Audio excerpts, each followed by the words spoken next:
Unfortunately, so at least for now, in the next 24 hours, not many changes. However, later in the week, we will start to see this pattern changing as that jet stream shifts a little further south, and those winds are going to pull more out of the south and west, allowing for some of that ash to kind of clear out across parts of Europe. But Scandinavia, unfortunately, the story remains the same. Here's a look at that first plume that made its way southward on across Denmark into parts of Germany and Poland, really just elongating itself, and still a very thin plume being found here across the UK, where there have been some reports of dust being found on cars. So it is reaching the surface levels. Unfortunately, we are going to continue to see that being a problem. Now, as far as the volcanic ash advisory that remains in place at least through the early morning hours on Sunday, here's what we have. The latest plume is making its way southward. It's going to make its way across Sweden, and as it does so, it's going to continue to push a little bit further south and then spreading back out across Europe. So that is why we're seeing most of the flights a little bit further southward, where the air has been clear. In fact, we have a look at some of those flights that are active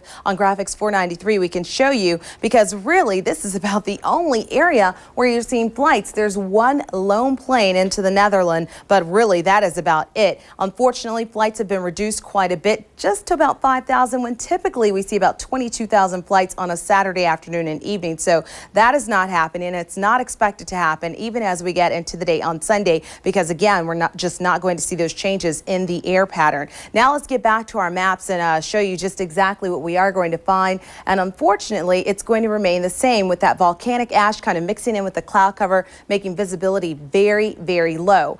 And we have some video we want to show you of the very latest eruptions, and you can see that plume just billowing up into the sky. And this is what is making it so difficult for those flights to get out. Very, very small window for some planes to get out, but even then, some of the surrounding areas are being impacted. So the no-fly restrictions remain in place. The volcanic activity has increased, and we are going to continue to see more problems with the system. But now let's get a look at more Global City forecast.